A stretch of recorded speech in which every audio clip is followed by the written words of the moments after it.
श्री शिवाय नमस्तुभ्यम। इस चैनल पर पूज्य गुरुदेव पंडित प्रदीप जी मिश्रा के उपाय आप तक पहुंचाए जाते हैं। तो कल प्रदोष है, 21 फरवरी प्रदोष का दिन पड़ रहा है। तो इस पर कुछ अचूक उपाय जो कि गुरुजी की कथा के हैं वह मैं आपको बताने जा रही हूँ। कृपया इन्हें करके अपने जीवन के समस्त संकटों को दूर करें। चलिए उपाय शुरू करते हैं। तो पहला उपाय गुरुजी ने पितृ दोष को समाप्त करने के लिए बताया था। अभी हाल ही में जो 45वां शिव महापुराण की कथा पूरी हुई है जमशेदपुर झारखंड में जो कथा पूरी हुई है, उस कथा के 5वें दिन गुरुजी ने यह उपाय बताया था कि यदि आपके घर में क्लेश होता है, संतान की प्राप्ति नहीं हो रही है या धन की कमी है या बार बार कोई भी आप कार्य करते हैं वह अटक जाता है, कार्य पूरा होता ही नहीं है, कोई भी बहुत प्रयास कर लिए आपने बहुत सारे उपाय किए, कामनाएं की, परंतु अभी तक आपकी कोई भी कामना, कोई भी उपाय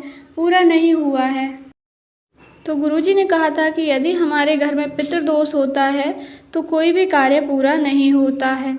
तो पितरों का आशीर्वाद प्राप्त करने के लिए प्रदोष के दिन एक महत्वपूर्ण छोटा सा अचूक उपाय गुरुजी ने अभी बताया है। यह बिल्कुल नया उपाय है। इसमें आपको क्या करना है, 7 चावल के दाने लेने हैं और 7 चावल के दाने को या तो आप किसी भी पीपल के वृक्ष के नीचे समर्पित कर दें। पीपल का अगर आपको नहीं मिले तो आप बेलपत्री के वृक्ष के नीचे समर्पित कर दें। वह भी यदि नहीं मिले तो आंवले के वृक्ष के नीचे समर्पित कर दें। वह भी नहीं मिले तो बटकेश्वर महादेव यानी कि बड़ के पेड़ के नीचे समर्पित कर दें। यदि वह भी उपलब्ध ना हो तो भोलेनाथ की शिवलिंग के चौखट पर आपको 7 चावल के दाने समर्पित कर देना है। बस इतना ही है, ये उपाय है छोटा सा। इससे आपको समस्त पितृदोषों से मुक्ति मिलेगी, घर में खुशी का माहौल होगा और पितरों का आशीर्वाद प्राप्त होगा।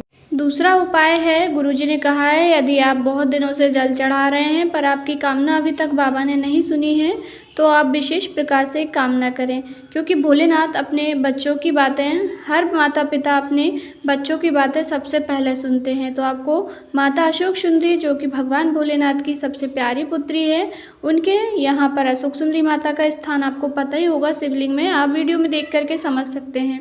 अशोक सुंदरी माता के स्थान पर आपको एक बेलपत्री समर्पित कर देनी है। बेलपत्री का मुख जलाधारी की ओर होना चाहिए, जिस तरफ से जल नीचे गिरकर जाता है। बेलपत्री समर्पित करने के बाद उसी बेलपत्री के ऊपर आपको 1 लोटा जल समर्पित कर देना है, श्री शिवाय नमस्तुभ्यम, ओम नमः शिवाय कहते हुए, और अपनी कामना कह दीजिए भोलेनाथ जी से। गुरु जी कहते हैं कि इस उपाय से आपकी कामना भोलेनाथ शीघ्र अतिशीघ्र पूर्ण करेंगे, क्योंकि अपने बच्चों की बातें कोई भी नहीं टालता है। तो यह भी छोटा सा उपाय है, अवश्य ही कीजिएगा। 2 उपायों की हमने बात कर ली है। तीसरा उपाय है, यह उपाय उन लोगों के लिए हैं जिनके घर में लड़ाई झगड़े ज़्यादा होते हैं, क्लेश होता है, सास बहू में आपस में लड़ाई होती है, पति पत्नी में आपस में लड़ाई होती है, भाई भाई में आपस में लड़ाई होती है। तो इसके लिए गुरु जी ने प्रदोष के दिन का एक अचूक उपाय बताया है। इसमें आपको एक दीपक ले लेना है। आप दीपक आटे का बना लीजिएगा। आटे का दीपक बनाने के बाद उसमें 4 बाती, अलग अलग बाती बना करके लंबी रखनी है। 2 बातियों को नहीं जलाना है, जैसे आप 2 लंबी बाती बना लेते हैं और दोनों को दोनों तरफ से जला देते हैं, ऐसा नहीं करना है। चारों बाती अलग अलग बनानी है और अलग अलग बाती बनाने के बाद आपको उसमें भरना है सरसों का तेल और जा कर के भोलेनाथ की शिवलिंग पर आपके सीधे हाथ की ओर, जब आप अंदर प्रवेश करेंगे तब आपका सीधा हाथ होना चाहिए, उस तरफ आपको बैठ करके दीपक को प्रज्वलित कर देना है। दीपक को प्रज्वलित करते समय आपको अवधूतेश्वर महादेव जी का नाम लेना है। अवधूतेश्वर महादेव जी का नाम लेकर दीपक प्रज्वलित कर दीजिए। बस इतना ही करना है। अपनी ग्रह क्लेश की बात भगवान भोलेनाथ से कह दीजिए दीपक के जरिए।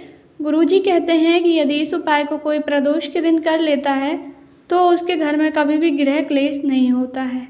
दूसरा उपाय भी गृह क्लेश का इसी के अंतर्गत है। यदि आप इस उपाय को नहीं कर पाते हैं कारणवश, तो आपको छोटा सा उपाय एक और है। इसमें आपको क्या करना है, थोड़ा सा गौ माता का घी लेना है और माता अशोक सुंदरी का शिवलिंग में स्थान है, आप जानते ही हैं। माता अशोक सुंदरी के स्थान पर आपको घी 1 उंगली में लगाकर, जिस उंगली से हम तिलक लगाते हैं, जो अनामिका उंगली होती है, उसमें थोड़ा सा घी लेकर के और जो माता सुख सुंदरी हैं उनके ऊपर थोड़ा सा लेपन कर दीजिए। लेपन करने के बाद उसी उंगली को आपको धोना नहीं है और ला करके अपने मुख्य दरवाजे के सीधे हाथ तरफ, जैसे अंदर प्रवेश करेंगे उस सीधे हाथ के ओर ऊपर की तरफ एक बिंदी आपको उसी हाथ की लगा देनी है। थोड़ा सा घी होगा, दिखाई नहीं देगी बिंदी, कोई बात नहीं, पर बस लग जानी चाहिए। गुरुजी ने कहा है यदि आप इस उपाय को एक प्रदोष पर भी कर लेते हैं तो साल भर तक आपके घर में कोई भी झगड़ा, ग्रह क्लेश देखने को नहीं मिलेगा। और इस उपाय को करते हुए भी आपको अवधूतेश्वर महादेव का नाम लेना है। दोनों उपाय जो ग्रह क्लेश के हैं उसमें आपको अवधूतेश्वर महादेव का नाम ही लेना है। आसान सा उपाय है, प्रदोष के दिन अवश्य ही कीजिएगा। माघ माह का प्रदोष है तो इसका फल और भी अनंत गुना बढ़ गया है। 4 उपाय हमारे हो गए हैं। 5वां उपाय है वीडियो का आखिरी उपाय और 5वां उपाय, यह विशेष मनोकामना पूर्ति उपाय है। इस उपाय को यदि आप प्रदोष के दिन कर लेते हैं तो 3 माह में निश्चिंत ही आपकी मनोकामना पूरी ज़रूर हो जाती है। तो इसमें आपको क्या करना है, एक बेलपत्री लेनी है और एक बेलपत्री पर आपको 108 बिंदी लगानी है। पीला चंदन की भी लगा सकते हैं, लाल चंदन की भी लगा सकते हैं। बस बेलपत्री थोड़ी सी बड़ी ले लीजिएगा ताकि उस पर 108 बिंदी बन जाए। तीनों ही पत्तियों पे मिलाकर कुल 108 लगानी है, ये नहीं कि बीच वाली पर ही लगानी है, नहीं, तीनों ही पत्ती पे से आप तीनों पत्ती में 108 बिंदी लगा लीजिएगा। जितनी बिंदी एक में लगे उतनी एक में लगा लीजिएगा, बाकी तीनों में लगाना है। करना क्या है, चंदन को घोल लीजिए, गीला कर लीजिए। उसके बाद बेलपत्री की पीछे की जो डंडी होती है, रूट होता है, उसको तोड़कर उसी से आपको बिंदी लगानी है।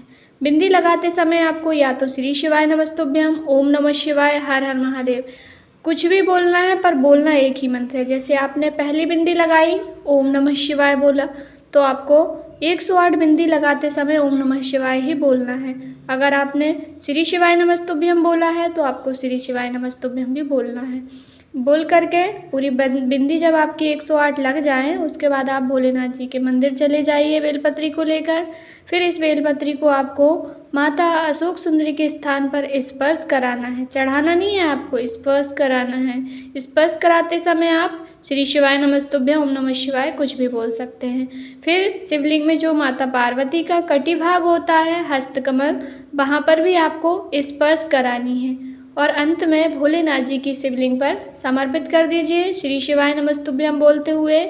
और बेलपत्री जब आप समर्पित करें तो बेलपत्री की जो डंडी है उसका मुख आपके विपरीत दिशा में होना चाहिए। बस इतना ही करना है। इस विशेष उपाय को यदि आप कर लेते हैं तो 3 माह में निश्चिंत ही आपकी बड़ी से बड़ी कामना भी पूरी हो ही जाएगी। तो ये थे कुछ अचूक उपाय जो कि प्रदोष के दिन करके आप अधिक से अधिक लाभ प्राप्त कर सकते हैं। जानकारी अच्छी लगी हो तो वीडियो को लाइक करें, चैनल पर नए हैं तो सब्सक्राइब करें। कहीं पर कुछ समझ नहीं आया हो तो कमेंट करके अवश्य पूछिएगा। श्री शिवाय नमस्तुभ्यम।